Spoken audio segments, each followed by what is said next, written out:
If an elderly man quietly mops the floor and smiles at guests, would you stop to ask his name? Or would you walk past, thinking he's just another worker? You wouldn't believe who he actually is. Kenji Nakamura was once the founding CEO of the Silver Lantern Hotel chain, an institution once praised for its bow to honor service philosophy that redefined the standards of hospitality across America. After years of stepping away, he returned, not as a boss, but as an anonymous guest. He brought no authority, only an old white cloth that once symbolized silent respect. What he witnessed broke his heart. The rituals were gone, managers were indifferent, staff were exhausted, and a young director arrogantly declared that efficiency matters more than emotion. No one recognized him. He was escorted out of the VIP lounge. He was looked at with doubt. He overheard the very values he had created being dissected and discarded. But he didn't get angry. He took notes. He observed. And he waited for the right moment.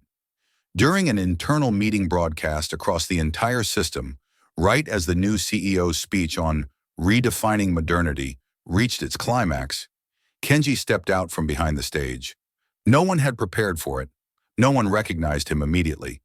But when he said, "I'm the one who designed the white cloth you used to place on the hands of your first guests," the room froze. No one spoke. No more mouse clicks, only eyes lowering, not out of fear, but out of realization that the man standing there needed no business card, no spotlight, because he was the very reason they were hired on their first day. He didn't reclaim power. He didn't call for anyone to be fired. He simply said, "I won't be running things anymore. But there is someone who understands this value more deeply than anyone else. She still bows her head every single day." And then he handed over leadership to Hana, a young receptionist who had once helped an elderly man push his luggage, not knowing he was the founder himself. And after passing everything on, he quietly walked away. No PR team, no media statement, just as silently as he had come. 3 months later, at every Silver Lantern hotel, a white cloth began to reappear on the front desk. No official directive, no internal email, but everyone understood. The values were coming back, not through pressure, but through memory. From a professional lens, this isn't just a plot twist in the Undercover CEO style. This is a vivid lesson in quiet leadership, leading by action instead of volume. We live in an age where the loud are often noticed, but the silent truly leave lasting impact. Kenji didn't need to fight back. He just waited for the right moment, for kindness to speak on his behalf. Corporate culture isn't built through keynote speeches, but through repeated actions in moments no one sees. And maybe the real question isn't, who was he? But if tomorrow the founder of your company walked in wearing a janitor's uniform, how would you treat them? A founder can leave in silence, but the values they planted will speak for them if you're patient enough to listen.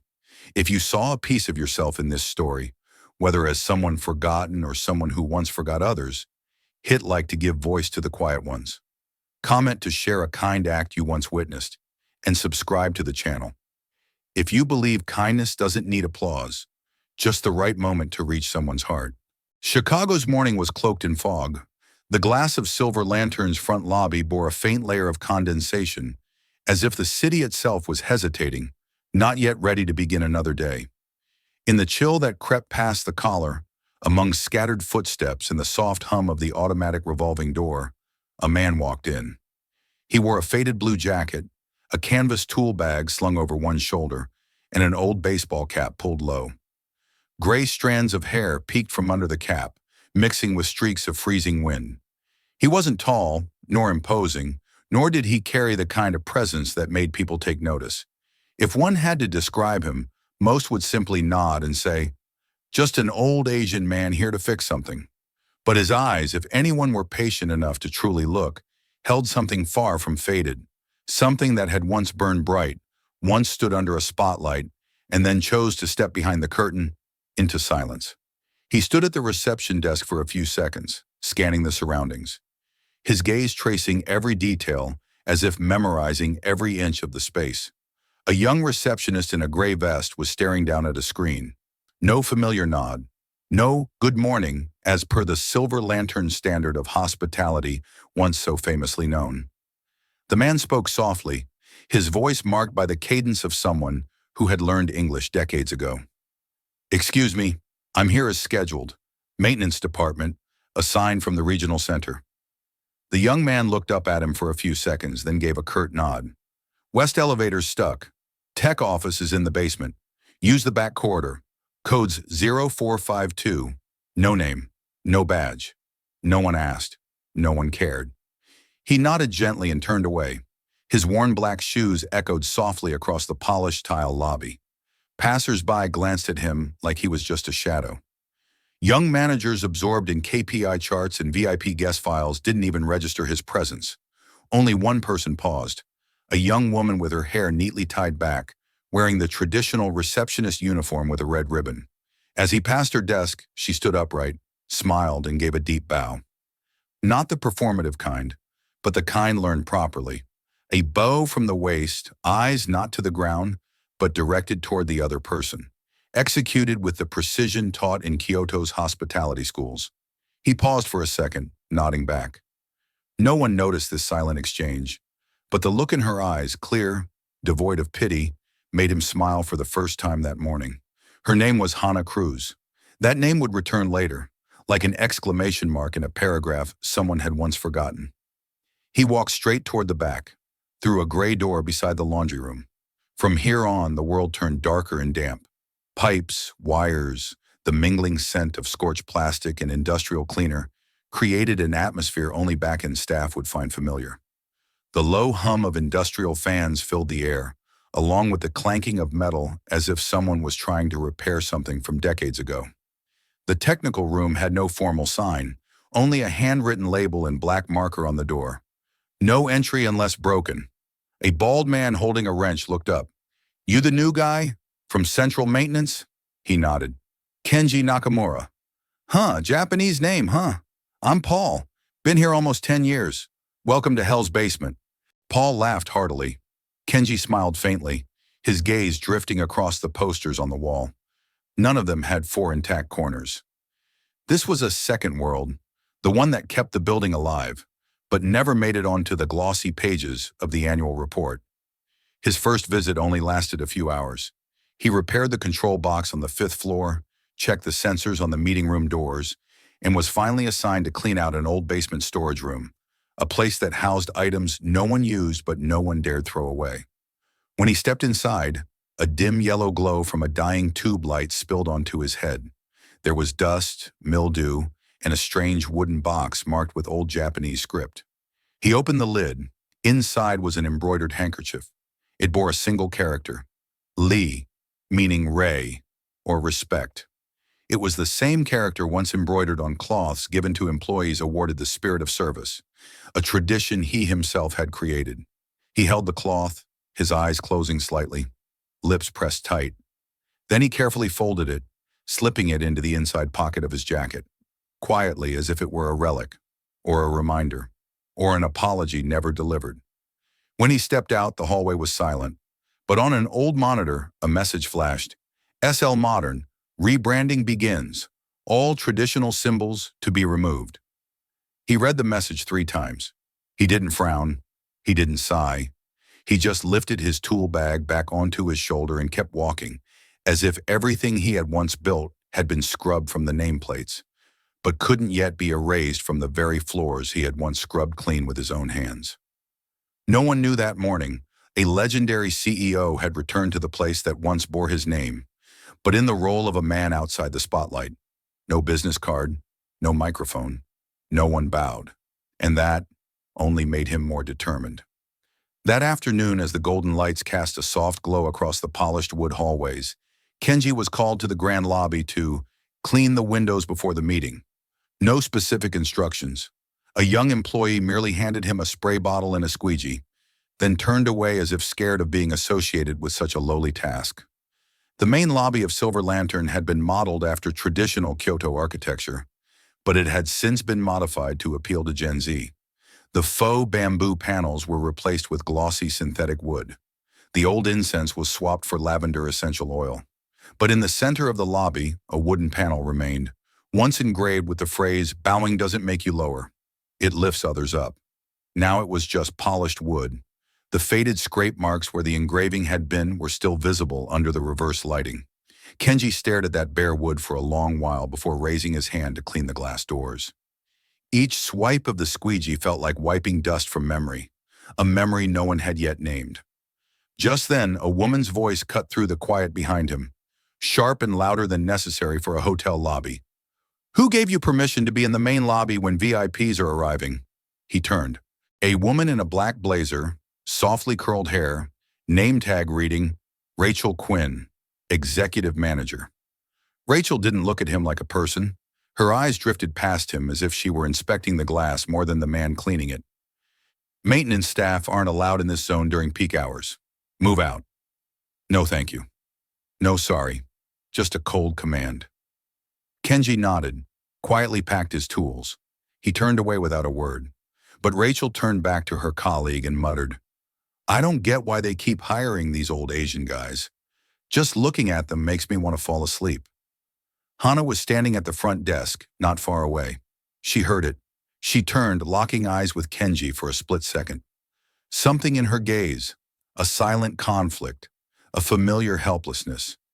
But then she looked back down at her screen, as if she'd heard nothing. Kenji understood. Not everyone has the strength to speak up in a system that silences every sound. That night he returned to the maintenance room. Paul was watching TV, pop music playing from an old Bluetooth speaker. Kenji sat in a corner, pulled the embroidered handkerchief from his pocket, and laid it on the metal table. The neon light illuminated the character, Lee, casting a curved shadow like a bow. He reached out, gently stroking the edge. The blue thread now faded with time. In his mind, an old ceremony replayed, when he personally handed that cloth to a young employee who had helped an elderly guest find his missing wallet. "Not because you found the wallet," he once said, "but because you bowed and apologized, even when no one asked you to." Now this was no longer a hotel. It was a stage of artificial lights and hollow greetings. Night fell.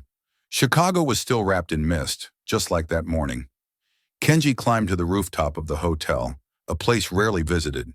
He leaned on the railing, gazing down at the street, cars below like streaks of light running away from something. In his hand was the cloth, and in his eyes something was awakening. No one knew, in the shadows of that rooftop stood a man once hailed as the master of hospitality, now wearing the badge of a glass cleaner, preparing for a journey even he didn't yet know how it would end. He only knew one thing. No one bowed anymore at Silver Lantern, and that needed to change. Morning light at Silver Lantern had a distinct quality, not harsh, not cold, but as if filtered through layers of nostalgia. Everything in the hotel still looked polished and refined, but anyone who had visited this place 10 years ago would sense that something was no longer intact. Maybe it was the way employees no longer bowed to guests. Maybe it was the sterile silence replacing the morning chime that once welcomed visitors. Or perhaps it was how the traditions that used to live here now survived only as a fading shadow. Kenji walked into the small break room reserved for the maintenance staff. Paul was sipping coffee, legs propped on a chair, eyes glued to the morning news. "Did you hear about the press event next week?" he asked. "Word is the big boss is coming. Rachel's pulling every trick to de-Asianize the hotel." Kenji didn't respond. He sat down, pulled out a slim notebook, and scribbled a few lines in Japanese. Paul glanced over. "What are you writing? Tech codes?" Kenji smiled faintly. "No, a thank you note." No one asked further. No one needed to understand more. Around here, gratitude was a luxury, especially from the elderly, the immigrants, the ones who no longer had any function in the machinery of metrics and performance reports. By noon, Kenji was sent to the 5th floor to check the lighting system in the VIP meeting room, where private sessions between regional directors took place. The room was spacious, with polished wood floors and glass walls overlooking the distant freeway. A young manager was pinning up a poster for an upcoming event. SL Modern, Future Begins Today. Beneath the words was an image of the hotel bathed in purple-pink neon hues, no trace of bamboo, calligraphy, or anything that hinted at Asian heritage. Kenji moved toward the control panel. As he opened the cover, a voice called from behind, "Hold on!" An older woman, salt and pepper hair, dressed in a janitorial uniform, stepped in. She quietly pulled a toolbox from a cabinet. When she saw him, she froze for a second, eyes blinking. "You? Did you used to work here over a decade ago?" Kenji hesitated, then nodded. "Maybe." She stepped closer, staring at him. "I remember you. You're Nakamura, the founder of Silver Lantern?" He smiled softly like a trail of smoke. I'm just the man who cleans glass." She gave a wistful laugh. "No one cleaned glass the way you did." The conversation ended quickly, but for Kenji, that line weighed more than 100 handshakes from investors. That afternoon, he stopped by the old archive room on the third floor, a place nearly abandoned since Rachel modernized the filing system. He found a wooden drawer with a rusty lock. After a few minutes, he pried it open with an old screwdriver. Inside were notebooks, internal training reports, and one thing that made him pause: a plaque honoring the top employees of 2011. 10 names were listed. Beneath each name, a small photo, a customer or manager quote, and the old Silver Lantern logo, a paper lantern hanging from a cherry blossom branch. Every name recalled a real person, a real story. Kenji scanned each line until his eyes landed on a photo. Naomi Nakamura, assistant manager. Naomi, his daughter. She had worked here. She had once been praised for her service, just like her father. But then she was transferred for opposing a new policy, for speaking up when staff of color were forced to wear tight-fitting uniforms to match the brand image. He remembered the night Naomi called, her voice trembling. "Dad, they said you're just a legend. They said legends don't fit into the future." He didn't answer her that night. He stayed silent, because he knew if he spoke up, he'd have to return. And back then, he wasn't ready. But now he had returned, not as Nakamura, but with technician gloves and a frayed tool bag. That evening, he saw Hana standing alone in the lobby. She was wiping the counter with deliberate, careful movements. Kenji walked over, stopping a short distance away. "This cloth, I found it in the old storage room," he said, holding out the embroidered handkerchief. Hana saw the Japanese character, and her eyes lit up with surprise. "I saw this in old hotel photos. They said it was an award for exceptional staff." Kenji nodded. "No one uses it anymore." Hana hesitated. "I like that way better. It meant something." Kenji placed the cloth in her hand. "Keep it. You still bow. That's rare here." Hana held the cloth as if guarding something fragile yet precious. Then she bowed, deeply. No words, no soundtrack.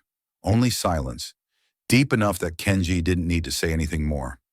The next day, Silver Lantern began preparations for the regional directors' meeting. The front desk, logistics, and tech teams were working double time. Rachel walked through each department, clipboard in hand, speaking curtly and coldly, never offering a word of encouragement. Kenji was assigned to check the ballroom's stage lighting system, the site for the launch of the SL Modern campaign, subtitled "Leave Tradition Behind to Move Forward."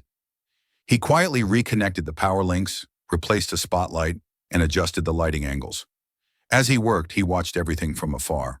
The lights, the banners, the team's movements, as if reading a musical score in which every note had been altered beyond recognition. At the far end of the hall, a group of managers were discussing the removal of all remaining Japanese symbols in the hotel.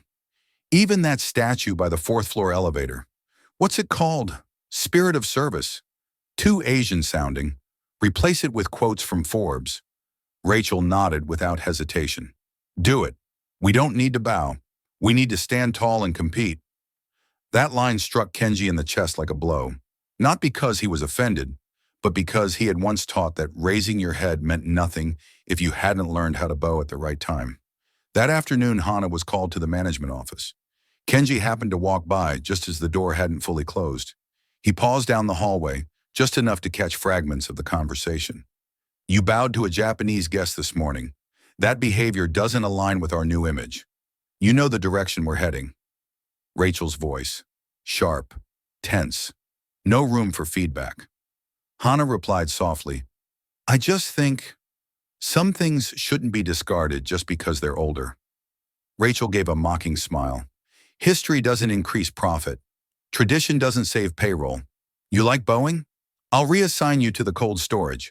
Bow as much as you want there. Kenji heard every word. He was about to step in but stopped. Not out of fear, but because he knew it wasn't time. That girl needed a stage where the light would shine on her, not a backstage rescue. That night, he returned to the rooftop. The fog had lifted since the previous evening. The city below glowed like a cubist painting of empty buildings. He pulled from his pocket an old wooden plaque, something he had stashed from the third-floor archive. The plaque was aged, dark wood, with hand-carved calligraphy from a blade he once held. One who serves with respect is remembered longer than one who serves with a smile. The characters had faded, the wood edges cracked, but each stroke still carried weight. He set it down and took a photo with his old phone. That photo, a week later, would spread across the entire Silver Lantern system. But for now, it remained in his private gallery. Among snapshots of old kitchens, award ceremonies, and a girl in uniform bowing, not out of obligation, but belief. The next morning, he returned to the maintenance room. Paul was yawning, flipping through a newspaper. Rachel's planning to get internal media to shoot a video for the new campaign. Word is, the slogan's changing too. Kenji didn't ask, but Paul continued. No more honor through service. It's now efficiency is everything. Kenji smiled faintly, not out of delight, but the kind of smile one gives when hearing a Mozart symphony remixed into a phone ringtone. He stood up, walked to the old bulletin board on the wall. In the bottom corner, there was a section covered by several overlapping notices. He began peeling them away, layer by layer, like shedding the skin of a dragon that had slept too long. Beneath it was a yellowed piece of paper, holding an old photograph. An Asian man, standing among a line of Boeing staff. His face unclear, but the figure unmistakable. Kenji took the photo in hand. Beneath it, a small caption read, "The first photo of Silver Lantern, grand opening day." No names. No one remembered who was in it, but he knew. And now he had decided that memory wouldn't sleep 1 second longer. The photo was folded, along with a calligraphy plaque and the embroidered cloth. Those 3 items, like 3 waypoints and a promise still waiting to be fulfilled. On the weekend, the hotel grew quieter.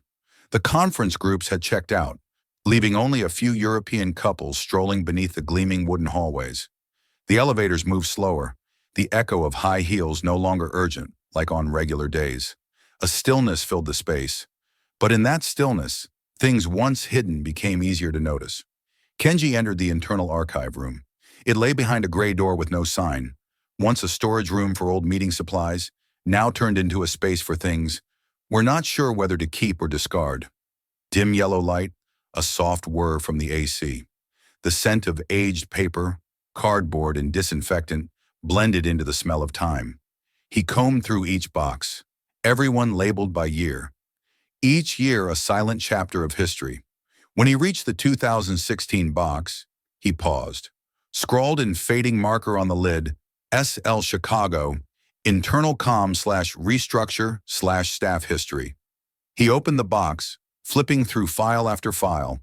One binder slipped out, its spine printed with CEO, Transition and Brand Consolidation. On the first page, his name was still there. Kenji Nakamura, founding director, retired. But on the next page, the name vanished. In its place, the company introduction now read, Silver Lantern was founded by a collective of visionaries aiming to fuse East-West hospitality values. A collective? No names, no faces, no trace. He flipped back to the 1998 files, photos from the hotel's grand opening. The very photo he once kept on his desk no longer had any name captions. The man in the center, a figure in a dark suit, was cut off mid-head. No face. No one remembered who he was. Kenji stood still.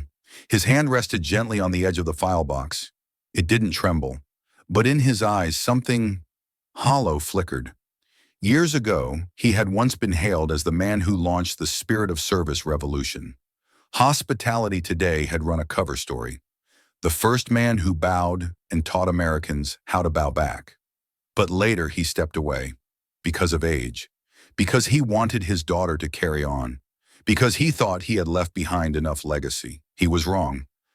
The name Nakamura no longer existed in the system. The company's Wikipedia page had been deleted. The internal site made no mention. No one ever brought it up, as if he had never existed. Kenji sat down on the long bench at the back of the room, next to a fan that sighed like an old man. He opened his phone. An old photo came up. Young Naomi, wearing the original SL uniform, handing a cloth to an elderly guest. Behind her stood Kenji, smiling. He tapped the screen gently. Naomi had once dreamed of becoming general manager. She studied hospitality from the age of 17. Guests praised her for bowing deeper than even native Japanese staff. But that very bow was why she was deemed outdated, damaging to brand image. Rachel was the one who signed her transfer order to a satellite branch with no opportunity for advancement. The last time Kenji saw his daughter was 3 years ago. Naomi had left the industry and opened a small tea shop on the outskirts of Seattle. She never spoke of Silver Lantern. She only asked him one question. "Do you still remember the day we hung the bell in the lobby?" And then went quiet. The answer was in his eyes, but he never said it out loud. Now he knew. That answer couldn't stay in his eyes. It had to become action. That night, Kenji took a small USB stick where he had saved the image of the old honor board, the photo of Naomi, and the plaque with the calligraphy, and brought it down to the maintenance room. He plugged it into the internal hotel computer, accessed the building's display system, an old network, nearly forgotten. But he still remembered the password. He had built it. On the control screen, he created a temporary file and scheduled it for display the following Monday, during the regional board meeting. The file was named Remembering Service. The next morning in the break room, Paul munched on a sandwich while reading group chat messages. "Hey man, someone just hung an old wooden plaque outside the management office.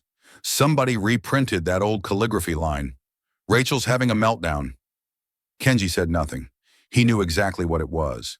The plaque he had framed himself the night before, taped up with industrial adhesive. The message was simple. Those who serve with respect are remembered longer than those who serve for applause. There was no signature, but whispers began. Who wrote it? Why? What history is returning? Rachel ordered it taken down immediately, but at that very moment, a front desk intern, no one quite knew which department he belonged to, stepped into the lobby and bowed 45 degrees to an elderly guest. The motion made everyone pause for a few seconds. No one instructed the boy. No one scolded him, but a regional manager quietly took note. That ripple, silent, nameless, began to return from that moment. On a pale Tuesday morning, as the early spring breeze drifted through the main lobby of Silver Lantern, Hana found something inside the front desk drawer, the embroidered handkerchief Kenji had given her a few days prior. She tucked it into a small compartment, nestled between booking receipts and unactivated room keys, not to protect the system, but to protect her own heart. She didn't know that just 1 hour later, what she saw as a quiet symbol of kindness would become the excuse for a public act of fury. At exactly 9:27 a.m., Rachel arrived at the lobby with 3 men in suits, one of whom was rumored to be under consideration for the North American Regional Director role. She entered the space with absolute command, brisk steps, a perfectly measured smile, and eyes that gave orders without needing words. As she passed the front desk, she stopped and turned toward Hana. "You're in charge of the VIP section this morning, correct?" Hana nodded. "I expect everything to be tidy, spotless, with no foreign objects on the counter." Rachel leaned over, opened the drawer, looking for something, or perhaps simply looking for fault. She pulled out the embroidered handkerchief, held it up in the middle of the hotel lobby as if displaying a funeral token in the midst of a tech conference. "What is this?" Rachel's voice sliced through the glassy calm like a razor. Hana replied softly, "A gift. From a maintenance worker. I thought it was a keepsake from the old Silver Lantern. I just kept it because I thought it was beautiful." Rachel laughed, not a pleased laugh, but the kind you give when you've just spotted a cavity in a prominent tooth. She flicked the cloth with her fingers, deliberately disdainful, then spoke loud enough for everyone nearby to hear. "Beautiful? What is this? Some cheap Chinese embroidery? Or one of those nostalgic Japanese gimmicks people use to stir up fake feelings?"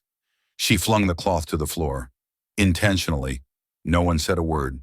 Passers-by paused for just a beat, then resumed as if nothing had happened. Hannah bent down and picked it up.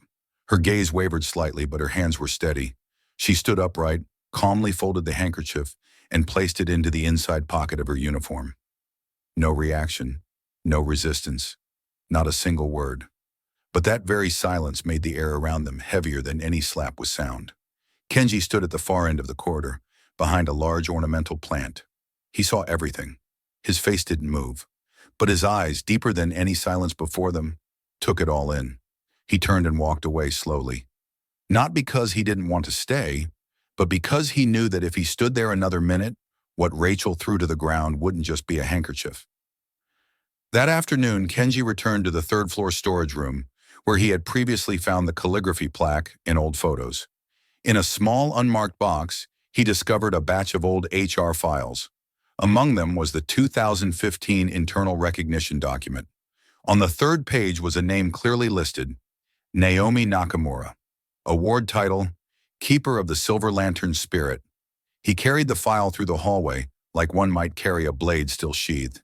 Every step echoed with the whispers of discarded history, like the handkerchief today, once an honor, now a piece of trash on the floor. That night, after the guests had thinned out, he returned to the maintenance room. Paul was gone. The room was empty. Kenji sat down and opened the old computer. He plugged in the USB drive, added a new file to the Remembering Service folder. The file contained only a single image. The embroidered handkerchief placed beside a nameplate reading, Naomi Nakamura, accompanied by the line, "You can throw history on the floor, but it will never lie still."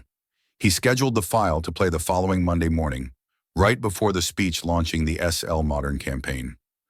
The next day during the lunch break, Hannah quietly stepped into the maintenance room. In her hand was the handkerchief, washed, neatly pressed. She laid it on the old metal table where Kenji was replacing an outlet. "I don't know what's going on," she said, "but I feel something's wrong. Like the silver lantern I believed in has been stolen." Kenji looked up, his eyes softening. "It hasn't been stolen. It's just been hidden.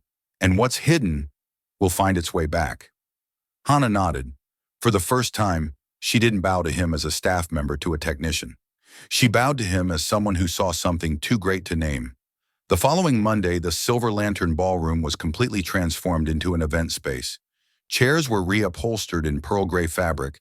A stage was erected with a 2-meter-tall LED screen, its background a gradient of deep indigo and violet. In the center, bold lettering dominated the display. SL Modern, the future begins today. The logistics team had been bustling since early morning, adjusting sound, lighting, and testing the projector screens. Rachel moved through the hall like a theater director preparing for opening night. She was dressed elegantly, wearing a Bluetooth headset, giving constant updates to the internal communications team about the timeline. This event was to be live-streamed to over 17 Silver Lantern branches across the United States. At 9:05 sharp, I walk out. Slide 1 is the recap of our modernization journey. Slide 2 is the removal of outdated elements. Slide 3 outlines the brand vision. I want everything sleek, modern, clean. And most importantly, no one is to mention Japan, rituals, or bowing. She said the last part loud enough that the lighting technician didn't need to ask again. From the front desk, Hannah watched the ballroom unfold, unable to hide her skepticism. She saw newly printed posters along the hallway. No more lanterns, no more calligraphy, no more photos of staff bowing to the elderly. Only grinning employees with toothpaste commercial smiles, bright, symmetrical, and soulless. Kenji, in his role as audio assistant, stood backstage. He held a technical checklist in his hand, his face as calm as ever, but his eyes never left the main screen. The small USB remained tucked inside his sleeve. He knew he only had one chance. A delay of a few seconds would ruin the plan. But he also knew, if he didn't do it now, there might never be another chance. At exactly 9:05 a.m., the ballroom lights dimmed and the intro music played, a mix of electronic pop and chime tones.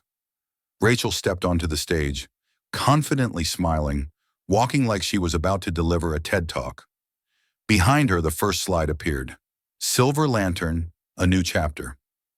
We've come a long way together, Rachel began, but today we stand at the threshold of a new era. SL Modern isn't just a name, it's a vision, a mindset, a courage to leave behind what once made us proud, but now holds us back. She paused for effect, sweeping her gaze across the ballroom. We no longer need bowing rituals. We don't need pleated uniforms in Asian styles. We don't need greeting bells, embroidered claws, or anything that makes guests feel outdated. We need speed, efficiency, global brand identity. SL Modern will change everything.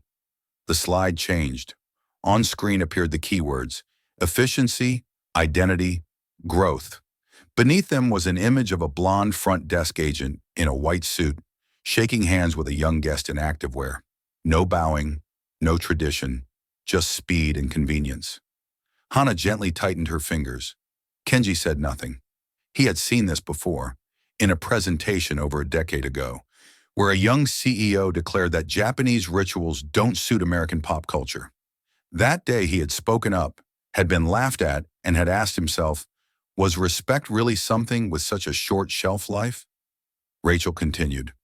Starting this week, all Silver Lantern branches will eliminate outdated elements. We'll change the uniforms, update guest greeting sounds, retire all classic internal documents, and permanently end bowing rituals from new staff training. She smiled with satisfaction. We are not a museum. We are the future. In a brief flicker, the screen blinked, just for a moment. No one noticed it except one person. Kenji stood backstage doing his final system check. He wasn't trembling. He didn't hesitate. He glanced at his watch. 9:17 exactly. His hand pressed enter. The remembering service file began to load. 3 minutes remained until a different story would cut through the script of modernization. No sabotage, no protest, just an image, a line, a perfectly timed return. And when it appeared, everything Rachel had just built would begin to crack. In the conference room, some employees began glancing at each other, subtly, uncertainly. But the words Rachel had used, we no longer need rituals, we no longer bow, were like a thread pulling tight against a massive fabric. In the third row, Mr. Shimada, the 63-year-old head chef, a Japanese man who had worked at Silver Lantern since 2001, furrowed his brow. He turned to a young manager beside him and whispered, "She just quoted the 2009 article, the one that attacked Kenji Nakamura." The manager didn't reply, but their expression began to shift. Out in the lobby, Hana stood beside 3 new hires from the Boston branch. When the third slide appeared, eliminate all bowing rituals across the system, she said nothing, merely adjusted the top button of her uniform. One of the 3 whispered, "What's wrong with bowing?" "At home, my mom still bows when giving gifts to the neighbors. Is that wrong now?" Hana looked at them, a look not of judgment, not of sarcasm, just the look of someone who had realized she wasn't alone. At the same time backstage, Kenji stared at the technician's monitor, showing the live feed of the stage. Rachel stood bathed in light from both sides, her hair haloed like a false crown. Kenji pulled from his pocket an old photograph, a faded print, edges worn, corners smudged. In it, he was bowing deeply to an elderly American woman, thin, holding a cane. The photo was taken on the opening day of the very first Silver Lantern. The bow wasn't in any script. It wasn't part of training. It was instinct. After the woman pulled out a cloth to clean her shoes so as not to dirty the freshly polished floors. When he bowed, she placed a hand on his shoulder and whispered, "Nobody ever bowed to me before." And then she bowed back, not because of protocol, but because of the dignity he had silently offered. From that day on, he knew rituals weren't meant to impress. They were meant to recognize. Kenji looked at the photo, then at the screen. Rachel was still speaking. The final slide was coming. He placed the photo beside the control panel, as if to tell himself that today, he wasn't doing this for the past. He was doing it for those who once lived in it. He looked at the trigger playback button, placed his hand gently on the keyboard, and pressed. No one heard the click, but its effect would echo like thunder in a room preaching silence. After the launch of SL Modern, the atmosphere at Silver Lantern wasn't as electric as Rachel had anticipated. There was no raucous applause, No viral internal posts. Everyone carried on with their tasks as usual, but in their eyes, something had shifted. A restraint. A sensation like they had brushed against something wrong but couldn't quite name it. That evening, Kenji was assigned to inspect the exhaust fan system in the main kitchen, where food for the upcoming VIP banquet was being prepped. The kitchen was its own world, fast, hot, and brutally honest. There was no room here for gimmicks. Either you understood heat and aroma, or you were thrown out with your chef's hat still pristine. Kenji entered during the wind-down phase, when chefs had just finished the main service and were quietly cleaning up, murmuring to each other.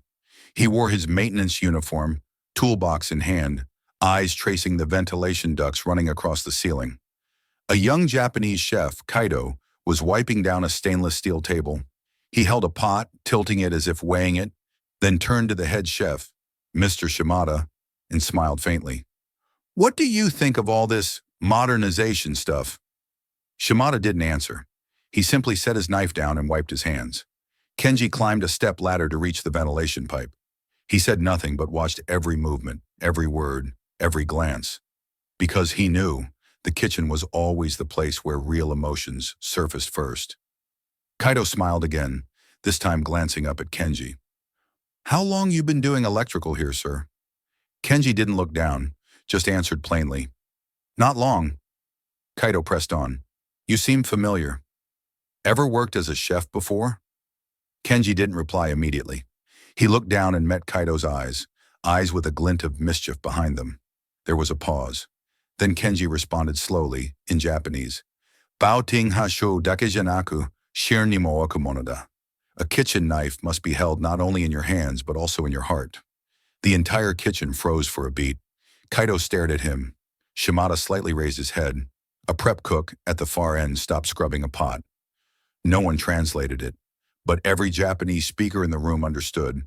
That was no ordinary sentence.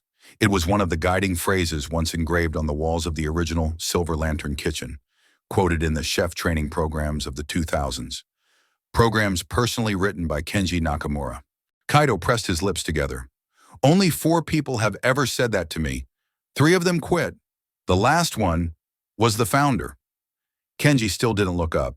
He continued tightening bolts on the exhaust bracket, but behind him, a wave of realization was spreading like ink across paper. Shimada stepped closer.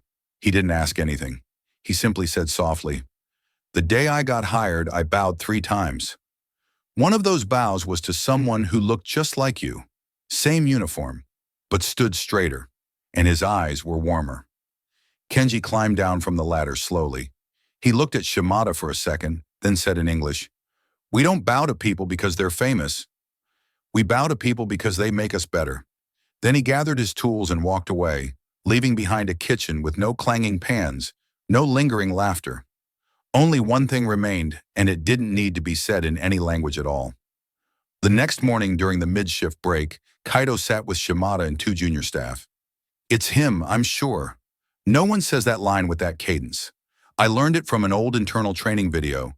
The voice, the breath, identical." One staff member asked, "So what if it's true?"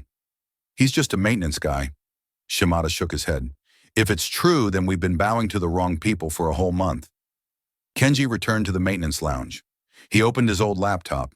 The file stage2.mp4 was ready. It contained a short clip from his own 2007 speech at the Hospitality Summit, when he had said, "The bow is not about the body, it's about the space we give to others." He watched the clip for a few seconds, then closed it. His back was slightly more hunched than usual, but his eyes, they were brighter. Not from the screen's glow, but because he knew, this time, he wasn't standing alone anymore. That evening, Silver Lantern received a VIP delegation from Osaka, 3 senior executives from a major tech conglomerate that had been partnering with the hotel since its early years. They were one of those rare kinds of guests. No requests for specialty dishes, no cocktail shows, just service delivered with true omotenashi, the spirit of Japanese hospitality for which Silver Lantern had once been a symbol in America. Rachel received the notice during an internal meeting. "The Osaka delegation will arrive at 6:15 p.m., have dinner at the ground floor restaurant, then retired to the traditional suite. She sighed and waved it off. Tell the kitchen to prepare a light Western-style meal, and remind the front desk not to bow too deeply. No need to lower ourselves. They're guests, not owners. At the front desk, Hannah heard it. She didn't react, just carefully prepared the room dossiers, double-checked the key cards, and folded the napkins in the traditional style, even though she knew those had already been labeled aesthetic mismatches under the new guidelines. 6:12 p.m. The three men entered the lobby, silver-haired, composed, dressed in dark suits, moving with quiet but decisive steps. They didn't speak much, only nodded politely when met with eye contact from staff. No one bowed. No one was allowed to. A young staff member stepped out, with a very American smile, radiant, wide, almost showy. He said loudly, "Welcome to SL Modern. We don't bow, we go forward." The three guests looked at one another. No smile, no response. They accepted their room keys and walked on in silence. 8:07 p.m. in the main restaurant. An incident occurred. One of the guests, Mr. Nakamoto, called over the server and asked, "Why is there no miso with the appetizer as listed in the default set menu?" The server hesitated. "We were instructed to simplify. The modern set no longer includes soup." Nakamoto didn't protest. He simply nodded and said, "I see." But after dinner, they requested to speak with the manager. Rachel arrived, her smile slightly strained. Mr. Nakamoto spoke slowly. "We've been coming here for years." Back then, the staff bowed to greet us. Every dish was exact to the gram, and the hand towels were placed to face our names.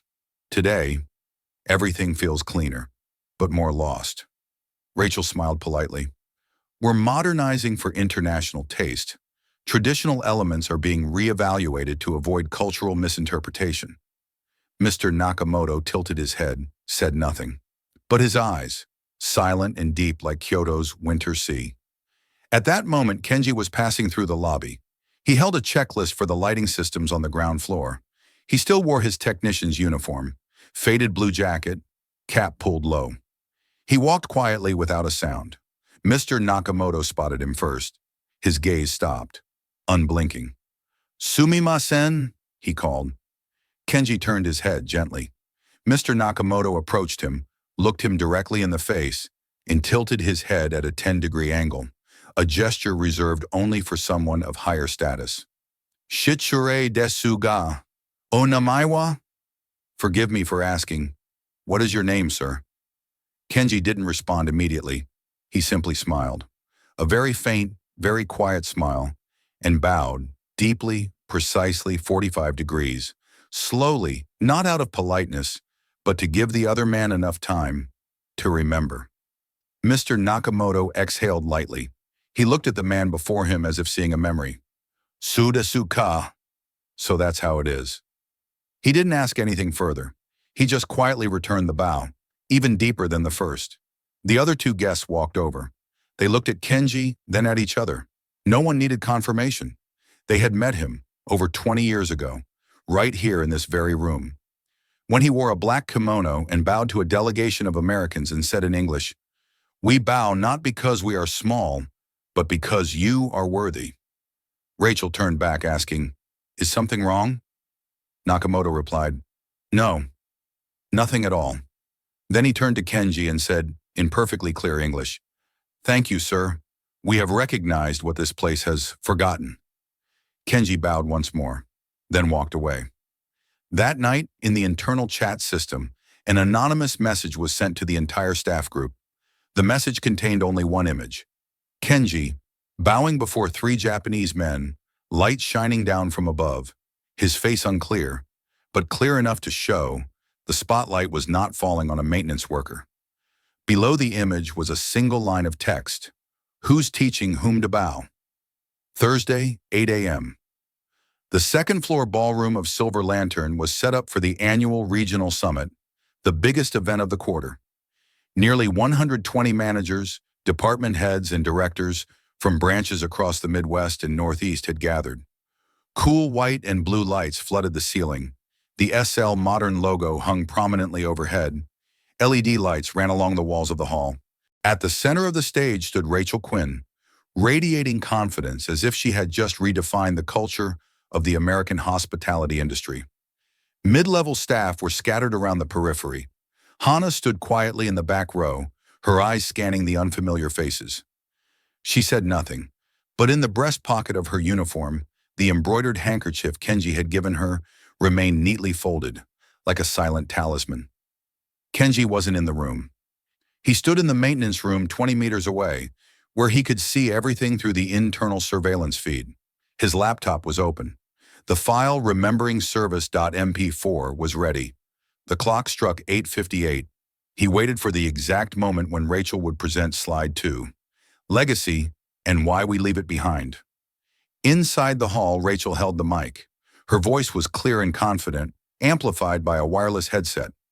We are standing at a crossroads where tradition must yield to efficiency. SL Modern is not about erasing history, but adjusting what no longer fits. The next slide appeared, a side-by-side comparison. On the left, an image of a staff member bowing, pleated traditional attire, an embroidered towel, a bell greeting guests. On the right, an image of a staff member in a Western suit shaking hands with a guest, a glowing logo, and a QR code in the background. We don't need the old ways anymore, Rachel said. Today's guests want speed, one-tap service, and instant convenience. No one remembers who bowed, but everyone remembers fast, clean, frictionless experiences. Just as she reached to click the next slide, the screen flickered. The ceiling lights blinked for a split second, like someone had intervened in the power system. And then, the video began to play automatically. No one from the tech crew had pressed anything. There had been no cue. The screen darkened. Then came a grainy, unfiltered video, handheld camera footage. Kenji Nakamura, 2007, speaking to a room full of people in suits. No one said a word. No one moved. Rachel turned around, confused. Stop the clip, she signaled to the tech booth, but the system didn't respond. On screen, Kenji's voice rang out, not loud, not dramatic, but with a truth no training could replicate. When we bow, we don't show we are small. We show that the other person is worth our full attention. An image followed, an old photo of Kenji bowing to an elderly American woman with the date beneath, Silver Lantern, Grand Opening, 2001. Whispers rippled through the room. Someone in the back murmured, Isn't that the guy from the... The next frame appeared, the embroidered handkerchief resting on the reception desk, beside an old nameplate. Naomi Nakamura, assistant manager. Then a wooden plaque with carved calligraphy. Those who serve with respect are remembered longer than those who serve with applause. The ballroom froze. A manager whispered, Wasn't that line displayed at the New Jersey branch before they tore it down? Rachel stepped toward the stage, her mic hand slightly trembling. I'm sorry. It seems the system has encountered a technical error. Please bear with us. But the video kept playing. One final excerpt appeared. Kenji's words from the 2010 Hospitality Summit. A good hotel is remembered for its comfort. A great one for its respect. The screen went dark. The room was silent. A few attendees looked at one another. One branch director whispered, That technician guy, could that be him? Rachel signaled to end the presentation early. She hurried backstage, calling the tech team. I want to know who uploaded that video. But in her heart, she already knew. She'd seen those eyes before. That bow. And that cloth. That night, a short clip from the video began circulating in the internal chat group for junior staff. Someone had recorded the final moment and posted it with the caption, History is returning, and it's not asking for permission. Hannah received the video at 10 p.m. She replayed it 3 times. Each time her hand clenched the embroidered handkerchief a little tighter. In another hotel 500 miles away, a Korean head chef watched the video and messaged Shimada, Kenji-san is still alive, and he's there? Shimada replied with just one word, not alive, awake. Friday, 9 a.m. Silver Lantern was quiet that morning. No greetings, no laughter. Most employees walked into work with their eyes lowered, as if stepping across a mirrored floor where every misstep could reflect back who they truly were. In the internal chat system, the video from the previous day's conference had been viewed over 200 times in just 12 hours. An unofficial search was spreading through the hallways. Who was the man in the video? And, if he really was Kenji Nakamura, then who allowed him to bow before all of us for so long? At 9:23 a.m., an internal email from Rachel was sent out. All maintenance and technical staff report to the small meeting room on the second floor. Security system audit. Mandatory. No absences accepted. No details. No polite closing. But everyone understood. This was a disciplinary session. The small meeting room on the second floor had 18 chairs, lit by white-blue LED ceiling lights. Rachel entered first. Behind her were two senior IT staff and the head of HR. She didn't sit. She stood straight, arms crossed, her voice cold as an untouched glass tabletop. We have a serious situation. Someone tampered with the presentation system. Someone inserted unauthorized video content into our main conference. I don't care about the reason. I want a name. No one responded. Paul, seated next to Kenji, glanced at him. A different kind of look. No longer the tired glances of coworkers, but the way one looks at someone who may have outgrown the world of wires and maintenance. Rachel continued, "If the person responsible doesn't come forward today, I will trace it through the internal system, and everyone should understand this could lead to immediate termination. Anyone want to speak?" Still silence. But just as Rachel was about to move on to the next threat, Kenji stood up. Not in haste, not dramatically, just the way a man rises after sitting far too long. He walked slowly to the head of the table. He removed the old baseball cap from his head, for the first time since joining Silver Lantern, and placed it gently on the wooden surface. His white hair was now visible, high forehead, calm eyes. "The video yesterday was mine," he said. His voice was not loud, not trembling, but the entire room fell into a soundless vacuum. Rachel's eyes widened. "Who are you?" Kenji didn't answer immediately. He reached into his shirt pocket and pulled out a faded brass nameplate. Still readable. Kenji Nakamura, founding director. He placed it on the table next to the cap. "And this is who I once was," he said. Rachel took half a step back. One of the IT staff gasped audibly and stared at him like they were seeing someone step out of a black and white photo. Kenji went on, "I didn't come here to sabotage. I came because I needed to see with my own eyes what's become of the name I once gave. Silver Lantern is not a hotel, it's a promise, and I needed to know who tore it into hollow slogans." Rachel steadied herself, her voice no longer as sure as usual. "You're not an employee anymore. You have no right to speak. You don't—" Kenji raised a hand, not to interrupt, but to de-escalate. "I don't need a right. I don't need a mic. I have memory, and I have presence.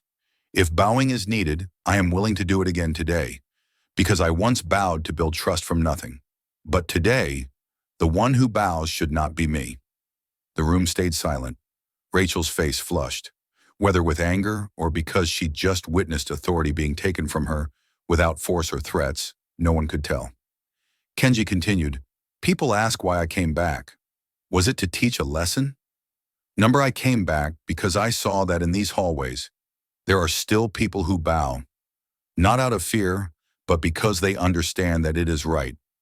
I came back because of a girl named Hana, who still greets every elder guest with her eyes." One young technician whispered, "He was the first one to bow." Kenji turned to Paul and nodded slightly. "Now you see it, don't you?"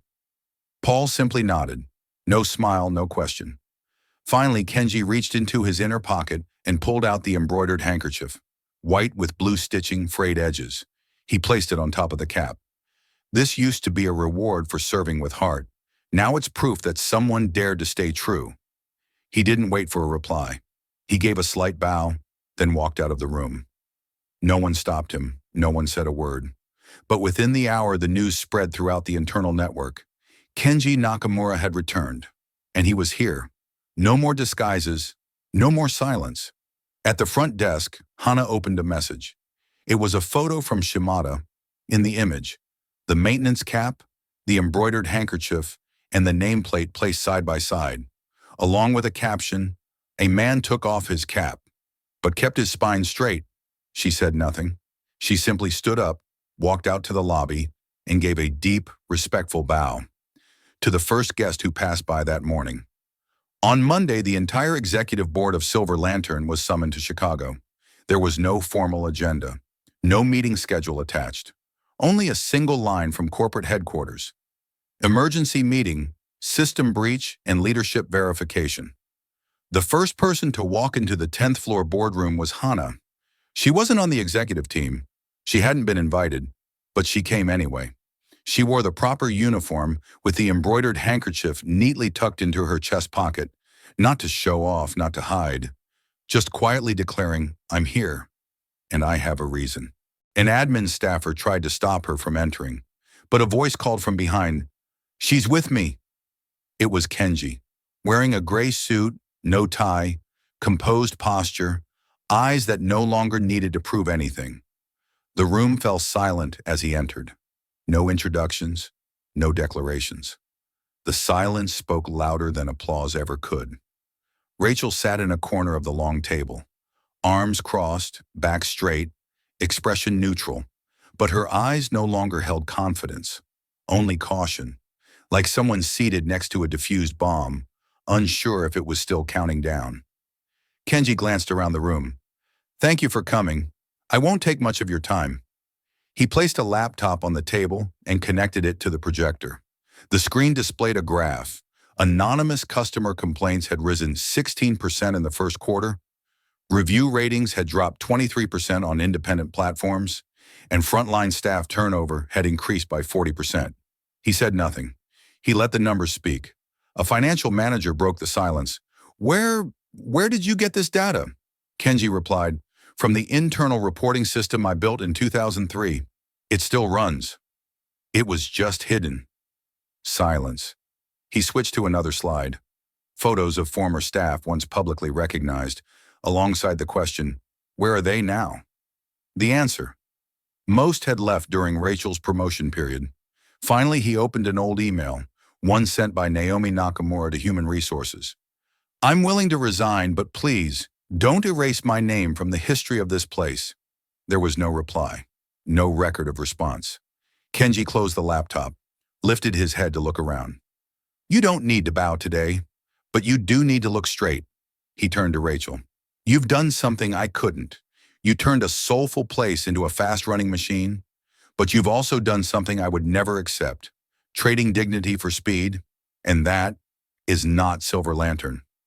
Rachel stood. "You have no authority to terminate me. I was appointed by headquarters. This process holds no weight."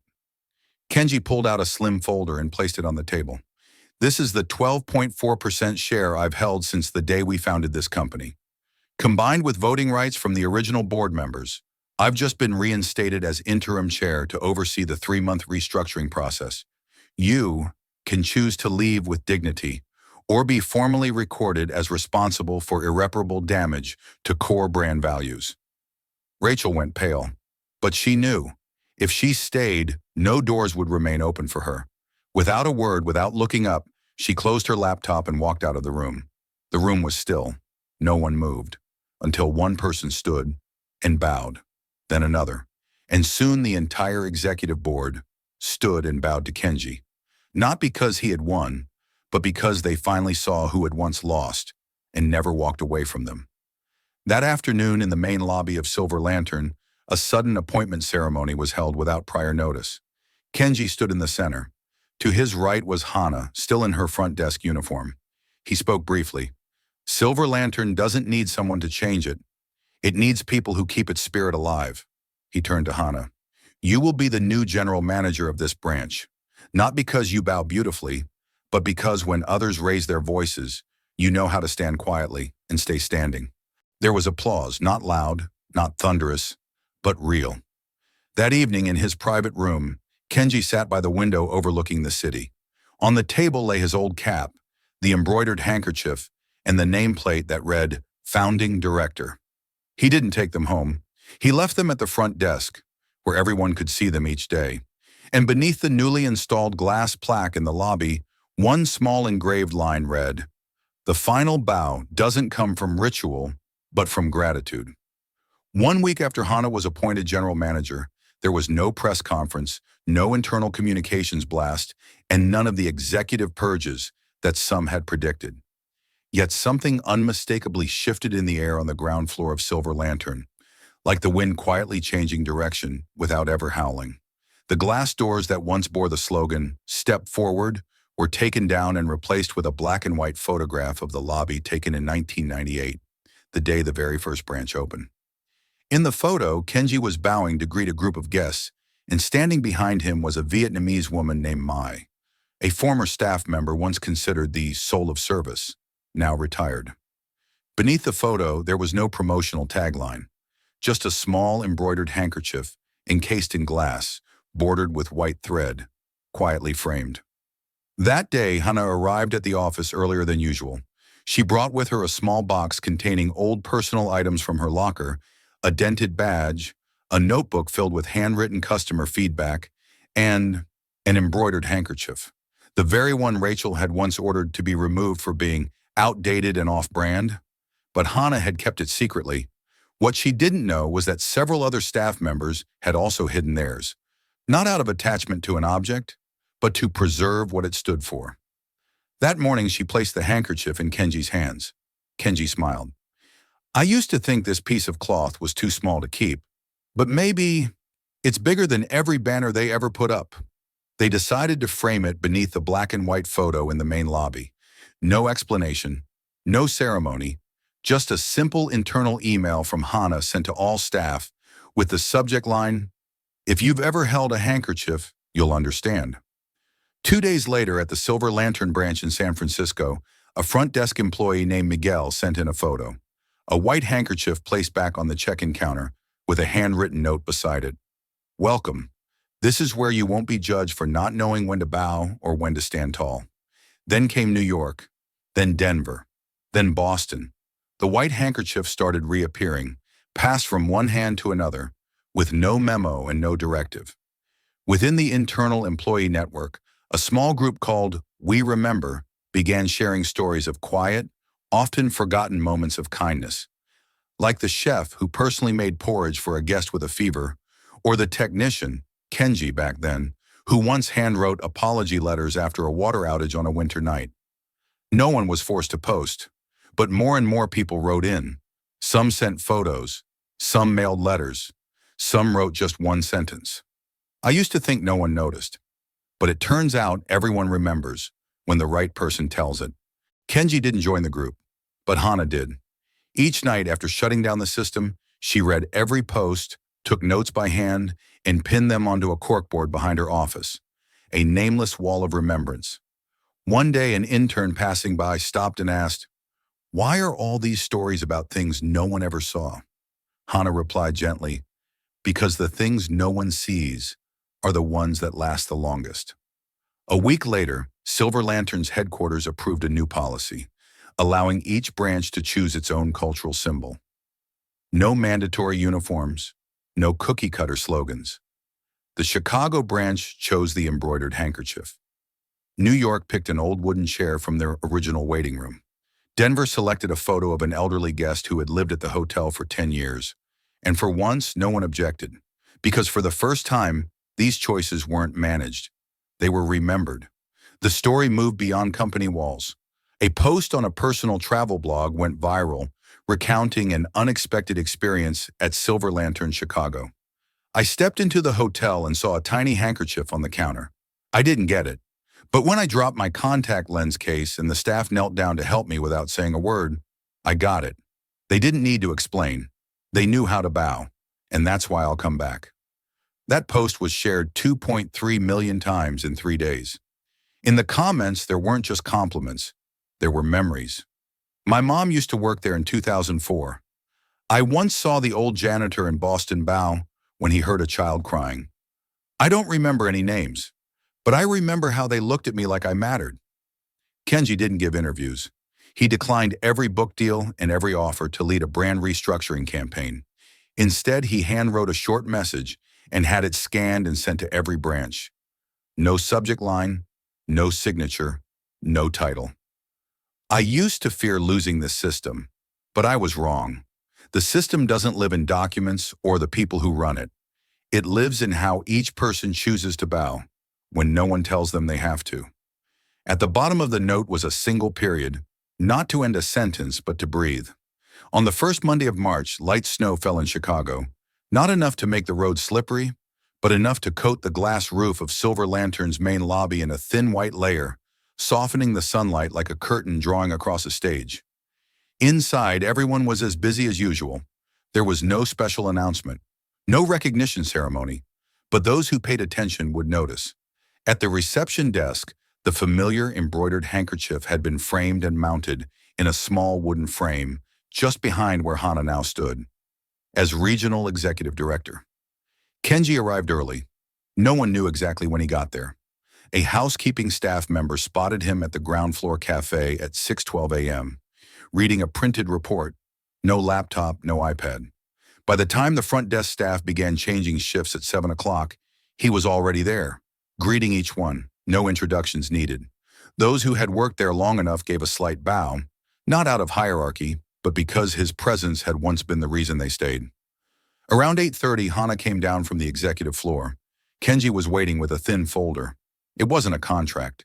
It wasn't legal paperwork, just a stack of single-sided printouts. Every story shared in the We Remember group, compiled together, along with a small color map marking the 28 branches that had chosen to preserve a unique cultural symbol: the handkerchief, the chair, a photo, a phrase.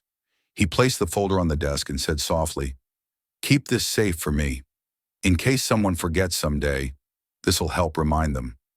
Hana looked at him, eyes slightly red. "Once you leave, who else will remember all this?" Kenji smiled. "People don't need to remember names, just the reason they came. That's enough." At 9 o'clock, he left the building with no send-off, no flowers, no speech, no farewell email. Only a security camera captured an elderly man in a worn trench coat leaving the lobby, pausing for a moment to look up at the etched glass that read, "Respect quietly." Then he turned and walked away. 2 weeks later, during the quarterly review meeting, Hana found a small box left on her desk. Inside was a leather-bound notebook, old-fashioned, its corners worn. On the first page was a handwritten note. "I once thought a system needed to be managed, but in truth it only needs to be listened to. The ones who do right never shout, but they leave a mark, so others can continue the story." At the bottom of the page was a new handkerchief, white, unused. No name, no logo, no decoration. Just 2 tiny embroidered words in the corner. "Your turn." 3 months later, Silver Lantern introduced a new service award, the Quiet Marker Award, given to employees whose acts of kindness went unrecorded in any system, shared only through stories from guests or colleagues. No cash prize, no formal trophy, just a small framed handkerchief handed over in a quiet corner of the lobby, with one simple line: "Thank you for doing what no one asked you to." The story of Kenji spread across platforms on its own. No influencers, no campaign, just lines like, "We don't know who he was, but the way he bowed, I'll never forget it." Or, "I thought no one remembered I ever worked here. Turns out someone did, even if they never once said my name." In an independent podcast called Hospitality is a Verb, a former employee shared, "When I got fired from another place for not meeting my hello quota, I came to Silver Lantern. They didn't make me say good morning 3 times a day, but they sat me down and taught me how to fold a handkerchief. That's how I learned when to lift my head and when to bow." They didn't bring back the old slogan. They didn't invent a new one. They left the lobby wall blank, except for a hand-drawn picture by an employee's daughter, an older man walking, with a long shadow behind him. And inside that shadow were others, staff, guests, janitors, following him quietly. At the bottom corner, a small line of text. "He didn't need to be drawn clearly, because he helped draw us more clearly." Maybe somewhere in this video, you saw a piece of yourself. In the man dismissed because of his age, in the receptionist overlooked because she had no title, or in those who quietly preserved something meaningful long after others had stopped caring. And if your heart tightened for even a moment, then you're not alone. Because millions out there have silently built beautiful things, only to be turned away by the very systems they helped create. But today you've seen that justice doesn't need a megaphone. Kindness doesn't need to be live streamed.